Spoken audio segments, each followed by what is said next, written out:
Everyone, hope you all are doing good in your studies. तो आ गया है नेक्स्ट पार्ट, हम कर रहे हैं BA स्टाफ नर्स की तैयारी।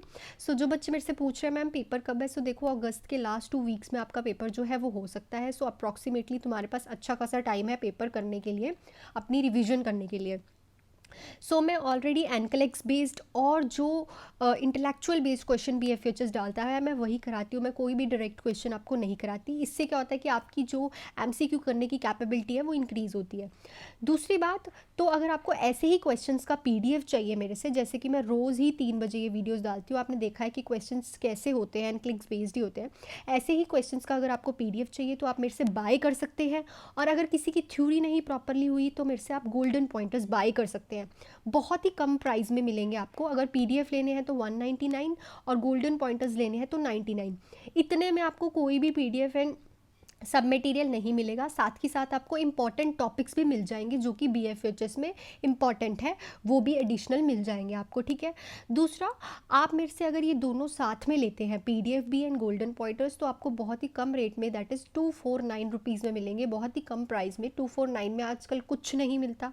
आपको बल्ज ऑफ MCQs मिलेंगे, एनक्लिक्स बेस्ड और इंटेलेक्चुअल बेस्ड और BFHS ओरिएंटेड, और bulk of he golden points मिलेंगे और विद इंपॉर्टेंट टॉपिक्स के नोट्स, ठीक है।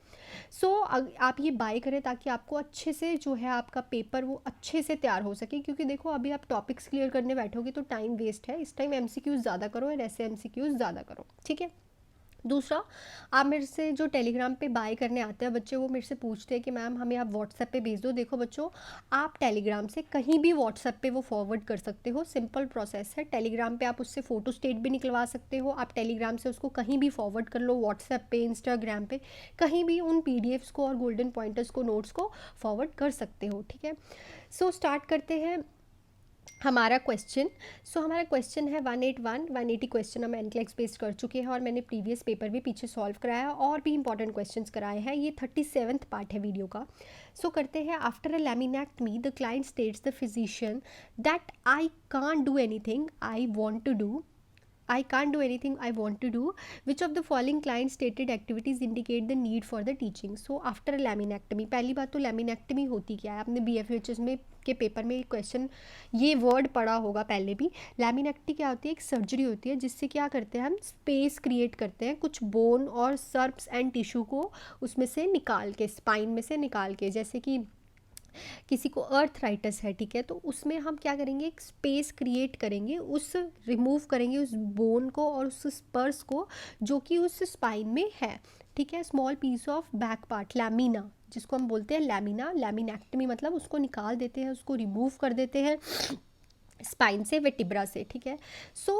तो क्लाइंट क्या कहता है फिजिशियन को, दैट मैं कुछ नहीं कर सकता जो मैं करना चाहता हूँ। तो इट मीन्स वो हमें उसको किस चीज़ की टीचिंग देनी है। हम क्या करेंगे, तुम की ड्राइंग कर सकते हो डिशेस, तुम बर्तन साफ कर सकते हो, sitting outside for on firm cushion, making the bed, walking from side to side और स्वीपिंग द फ्रंट पोर्च। देखो उसको हम कहेंगे कि अभी अभी तेरी लैमिनेक्टमी हुई है, ये तीनों डिशेस तो वो कर सकता है, ये तीनों चीज़ें तो वो कर सकता है। बट अगर वो कहेगा कि मैं स्वीपिंग करूँगा, पोछा लगाऊंगा फ्रंट पोर्च पे, तो फ्रंट पोर्च पे वो पोछा नहीं लगा सकता क्योंकि उससे क्या होगा, बेंडिंग होती है, ट्विस्टिंग होती है ना। जब हम पोछा लगाते हैं तो हमारी ट्विस्टिंग होती है ना। ट्विस्टिंग क्या कर सकती है, लैमिनेक्टमी उसकी सर्जरी में दिक्कत, कॉम्प्लिकेशन क्रिएट कर सकती है। वो ड्राई कर सकता है डिशेस को, ठीक है, खड़ा होके, ठीक है। वो कुशन्स पे बैठ सकता है, ठीक है, क्योंकि कुशन से उसको हार्ड फील नहीं होगा, ठीक रहेगा। और वॉक कर सकता है साइड बाय साइड, मतलब ज़्यादा नहीं, बस साइड के साइड वॉक करनी है ताकि वो गिर भी ना पाए और उसको स्ट्रेन भी ना पड़े। पर स्वीपिंग, पोछा नहीं लगाना उसको, क्योंकि उससे क्या हो सकती है, ट्विस्टिंग हो सकती है। अगर वो ये बोलेगा तो हम क्या कहेंगे कि उसको और टीचिंग की नीड है। नेक्स्ट पे चलते हैं। The nurse is providing education in the community settings about the general measures to avoid excessive sun exposure, which of the following recommendation is appropriate. एक कम्युनिटी का क्वेश्चन है। तो एक नर्स है, कम्युनिटी में एजुकेशन दे रही है कि जो सन का एक्सपोजर होता है एक्स्ट्रा, एक्सेसिव, उसको कैसे अवॉइड करना है, तो वो क्या रिकमेंड करें। हमारे पास ऑप्शन है, apply sunscreen only after going into the water, avoid peak exposure hour from 9 a.m. to 1 p.m.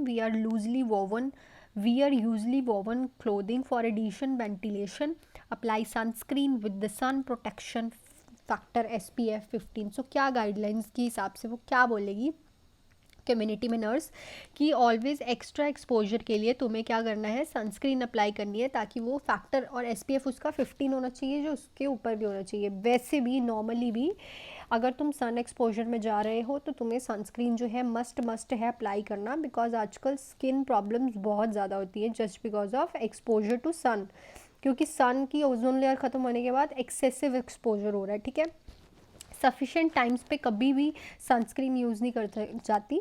जब भी तुम सन के अंडर जा रहे हो, कहीं बाहर जा रहे हो धूप में, तो आपको सनस्क्रीन अप्लाई करनी है जिसकी एसपीएफ होना चाहिए सन प्रोटेक्टिंग फैक्टर 15 या फिर 15 से अबव। ठीक है, नेक्स्ट पे चलते हैं। Client with pancreatic cancer is receiving morphine via subcutaneous pump, the client developing drop the tolerance, the nurse understands that the client is. So देखो ये थोड़ा आ गया आप ट्रिकी क्वेश्चन। क्या कह रहा है कि क्लाइंट है पैनक्रियाटिक कैंसर, पर मैम हमने तो ये सुना था कि पैनक्रियाटिक कैंसर्स में या फिर पैनक्रियाटाइटिस में बंदे को मैप्रिडिन दी जाती है, मॉर्फिन नहीं दी जाती।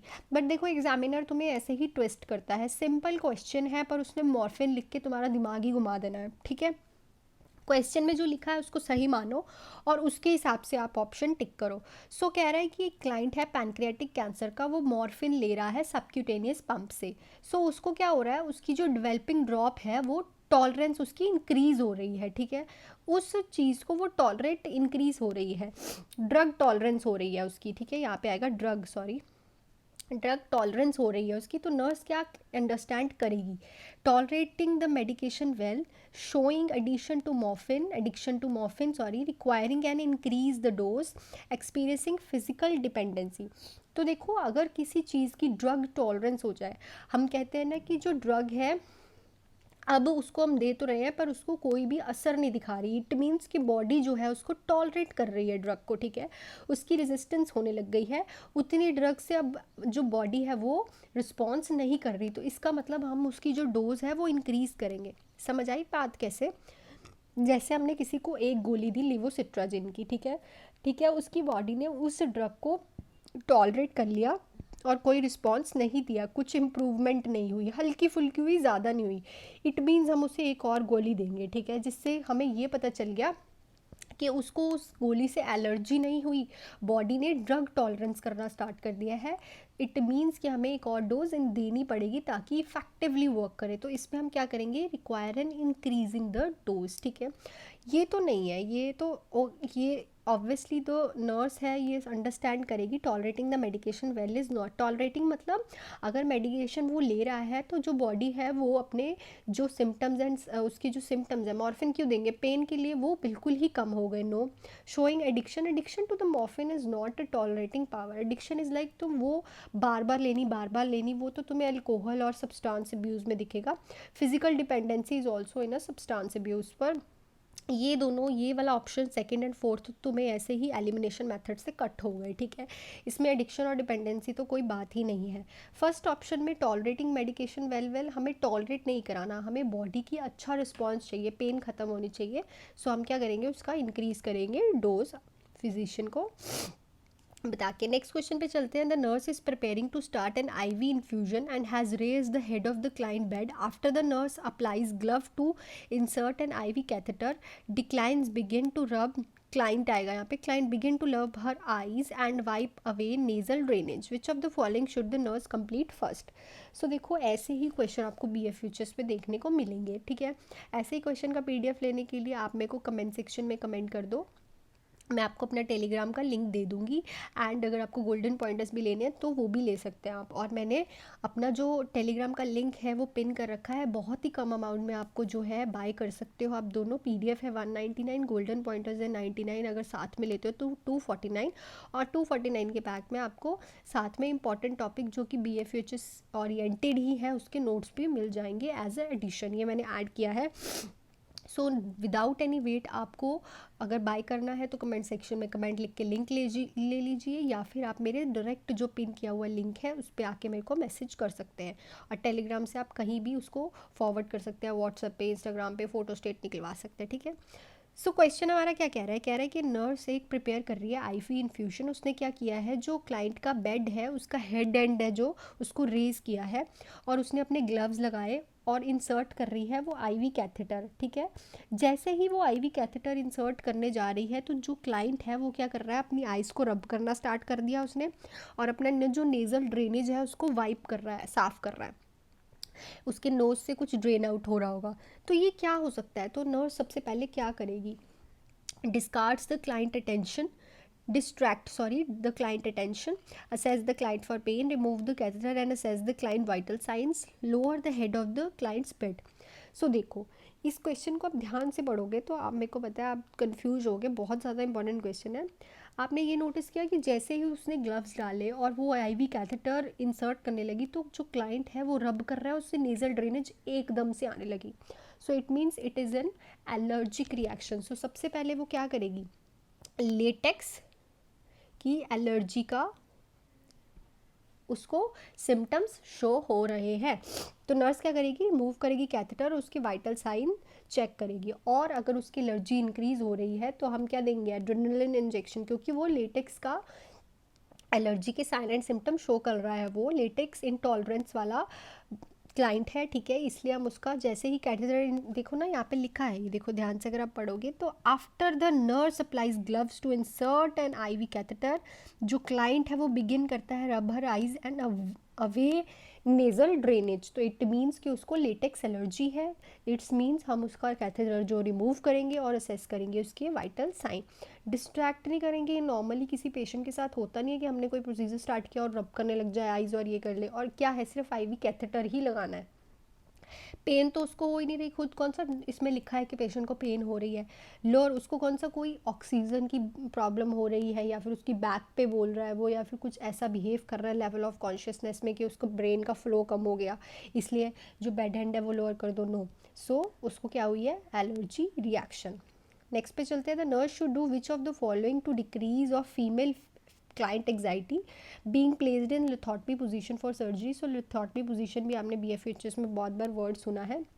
सो देखो एक नर्स है, ठीक है, वो फीमेल क्लाइंट की एंग्जाइटी को डिक्रीज़ कर रही है कि उसको जो लिथोटमी पोजीशन में लिटा रखा है, लिथोटमी मतलब लेग्स को जो ऐसे करके हम डिलीवरी टाइम पे देते हैं ना पोजीशन, उसको बोलते हैं। तो उसकी एंग्जाइटी वो डिक्रीज़ कैसे करेगी, explain in detail what will occur in the operating room, determine what is a client is concerned about, paid the strippers for comfort, और reassure the client that all female surgical team will be present। सो देखो सबसे पहली बड़ी बात, तो अगर तुम उसको सारा प्रोसीजर एक्सप्लेन कर दोगे तो वो और एंग्जाइटी में आ जाएगी और ज़्यादा तुम्हें दिक्कत देगा उसका ये बिहेवियर, क्योंकि पेशेंट ऑलरेडी क्लाइंट किस में है, एंग्जाइटी में। अगर तुमने उसका एक्सप्लेन कर दिया अच्छे से डिटेल से प्रोसीजर ऑपरेटिंग रूम का क्या होने वाला है, तो और ज़्यादा एंग्जाइटी में चली जाएगी, तो ये तो नहीं करना, ठीक है।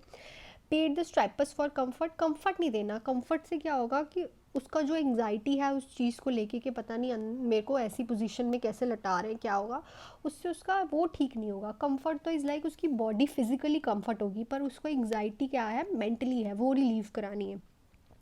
Reassure the client that all female surgical, even ये भी क्या चीज़ है, ये भी हम उसका कंफर्ट ही देख रहे हैं, इससे उसको मेंटली स्टेबिलिटी नहीं मिलेगी। हम देखेंगे कि क्लाइंट को एक्चुअली दिक्कत हो किस चीज़ से रही है, डिटरमाइन करेंगे what is a client concerned about, कि उसको पोजीशन से दिक्कत हो रही है उसको, कि उसको ऐसा हो रहा है कि एक्सपोजर हो रहा है बॉडी का। सो हमें पहले देखना है कि क्लाइंट कंसर्न्ड किस चीज़ के लिए है, स्पेसिफिकली उस चीज़ के लिए हम उसको फिर एक्सप्लेन करेंगे। So next question है, the client has been diagnosed with acute episode of angle closure glaucoma. Nurse make clear care plan for the client. Nursing care with understand that acute angle glaucoma. So एक client है diagnosed हुआ है अभी अभी उसको कि उसको closed angle glaucoma का एक्यूट एपिसोड हुआ है।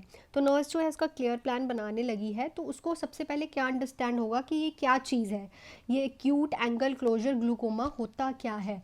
So frequently resolve without treatment, is typically treated with sustained bed rest, is a medical emergency that can rapidly lead to blindness, is most commonly treated with the steroid therapy। so देखो जब भी किसी को acute angle closure glaucoma का attack आता है, सो वो है एक मेडिकल एमरजेंसी, उसका ट्रीटमेंट उसी टाइम किया जाता है, ठीक है। क्योंकि क्या होता है कि जब क्लोज एंगल ग्लूकोमा होता है ना, तो उसमें क्या होता है, जो नर्व्स होती है ना, वो हमारी जो है कॉन्स्ट्रिक्ट हो जाती है। जो हमारी आइज़ की नर्व्स होती हैं, ठीक है, उससे क्या हो जाता है, जब वो कॉन्स्ट्रिक्ट हो जाती है तो there is no blood flow, जिससे उसी टाइम ब्लाइंडनेस हो सकती है अगर उसको मेडिकली जल्दी इमरजेंसी में ट्रीट ना किया जाए।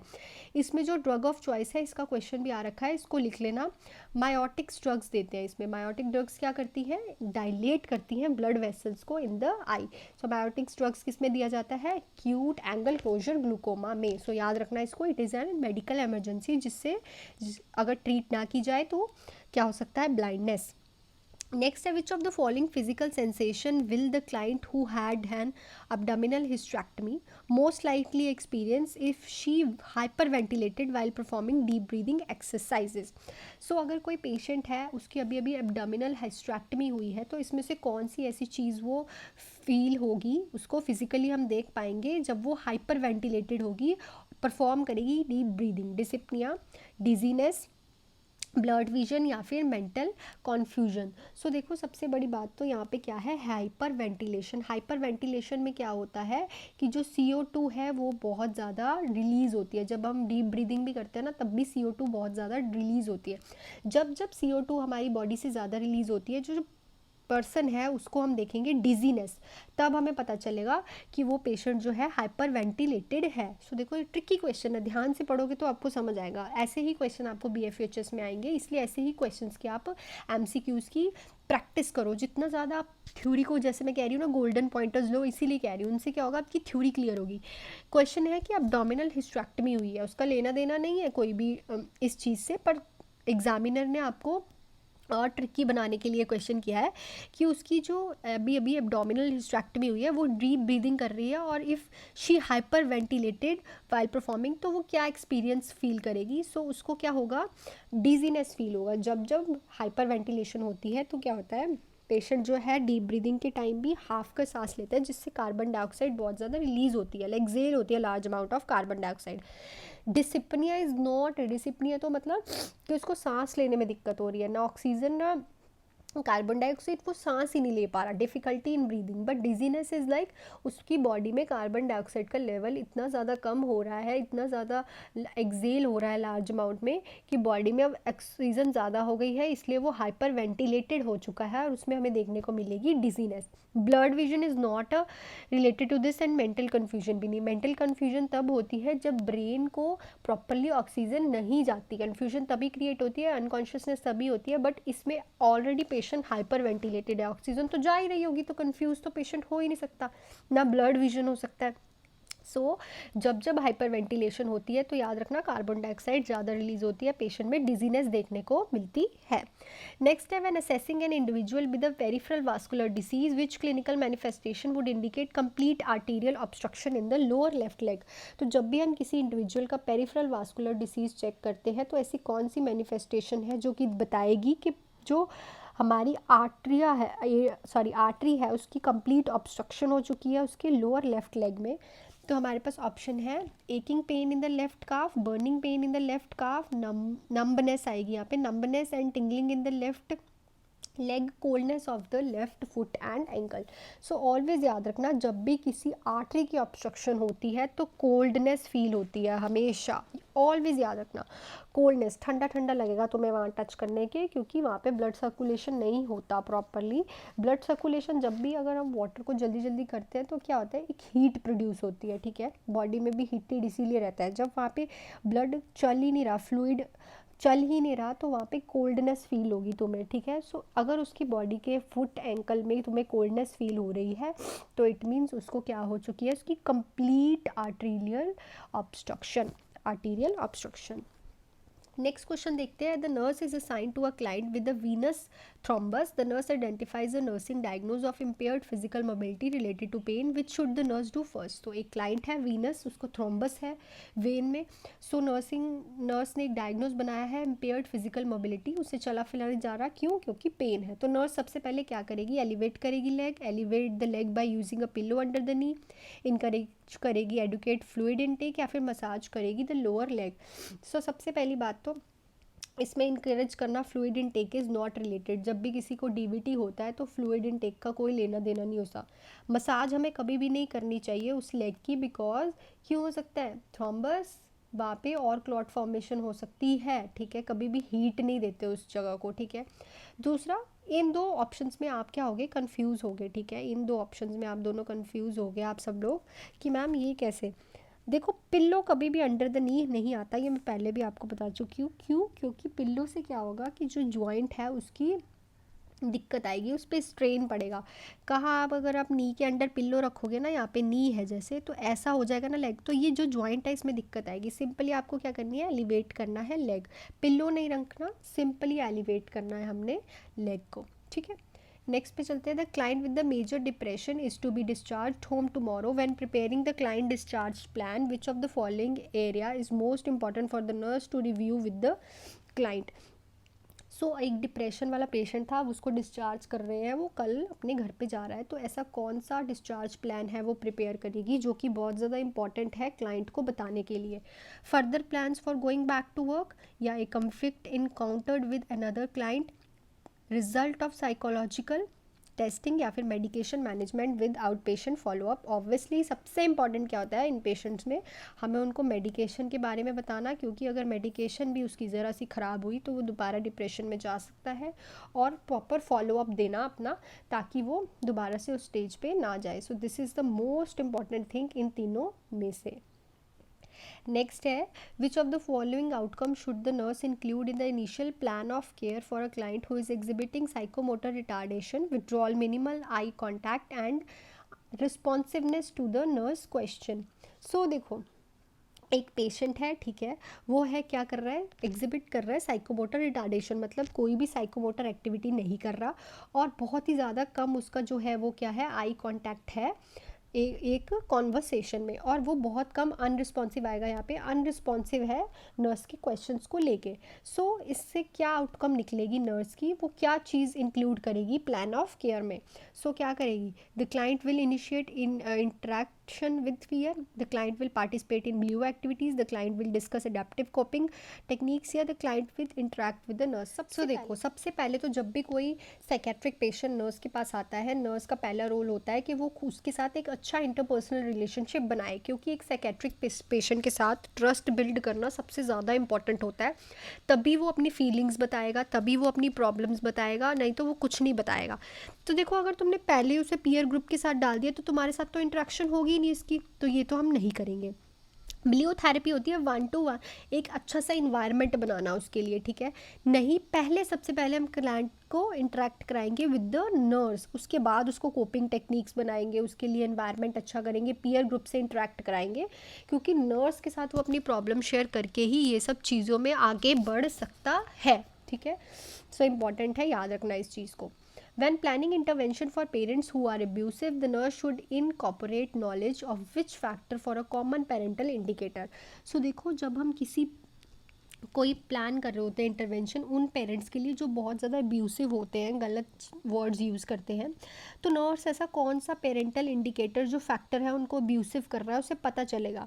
मतलब अगर कोई पेरेंट्स अपने बच्चे को लेके अब्यूसिव है, तो कौन सा फैक्टर इस चीज़ को कंट्रीब्यूट करेगा। क्या वो लोअर सोशल इनकम ग्रुप से होंगे तो अब्यूसिव है, अनएम्प्लॉयड है तो, लो सेल्फ स्टीम है तो, या फिर loss of emotional family attachment है। सो इस क्वेश्चन का आंसर आप मुझे कमेंट सेक्शन में लिख के बताओगे, ठीक है। बहुत ईजी क्वेश्चन है, थोड़ा दिमाग लगाना। अगर पेरेंट्स कोई अब्यूसिव होते हैं, अपने बच्चे को लेके गलत तरीके से वो ट्रीट करते हैं अपने बच्चे को, तो उसके पीछे रीज़न क्या हो सकता है, क्या फैक्टर हो सकता है उसके पीछे। सो इस क्वेश्चन का आंसर आप मुझे लिख के बताओगे इन द कमेंट सेक्शन। और कल वाला आंसर हम देख लेते हैं जो मैंने आपसे कल पूछा था, दैट इज़ कि विच of the following discharge instruction जो है आप लेप्रोस्कोपिक कॉलीसिस्टेक्टमी वाले पेशेंट को देंगे। सो हम उसको ये कहेंगे कि ड्रेसिंग जो है उसको वहीं पे रहने देना है अनटिल एंड अनलेस जो सर्जन है उसको खुद रिमूव नहीं करता। शावर तुम 24 घंटे बाद नॉर्मल पेशेंट ले सकता है, वर्क पे भी जा सकता है। आपने तो देखा अगर किसी की लेप्रोस्कोपिक कॉलीसिस्टेक्टमी होती है तो उसको दूसरे दिन ही एम्बुलेट करा दिया जाता है, चलना फिरना स्टार्ट करा दिया जाता है, क्योंकि एम्बुलेशन से कॉम्प्लिकेशन कम होती है। अगर उसको डॉक्टर कहता है तो वर्क पे भी वो 1 दिन के अंदर जा सकता है। Use acetaminophen to control any fever, yes ये भी ठीक है। एसिटामिनोफेन नो, अगर उसको कोई भी फीवर आता है तो उसको बताना है सर्जन को। बट उसे सबसे पहली इंपॉर्टेंट बात क्या है कि हम उसको कहेंगे कि ड्रेसिंग को छेड़ना नहीं है अनटिल एंड अनर्स पोस्ट ऑपरेटिवली सर्जन उसको प्रॉपरली देखना ले। सो ये था इसका राइट ऑप्शन। आई होप ये वीडियो आपको अच्छी लगी हो तो please hit the like button, subscribe to my channel ऐसे ही क्वेश्चंस के लिए जब तक पेपर नहीं होता। एंड अगर आपको मेरे से PDF and golden pointers buy करने हैं तो आप मेरे को कमेंट सेक्शन में लिख सकते हैं। हम कल फिर आएंगे 3 बजे यही वीडियोस लेके। सो आप मेरे से टेलीग्राम पे वो दोनों चीज़ें बाय कर सकते हैं बहुत ही कम अमाउंट में। So all the best and thank you so much, bye.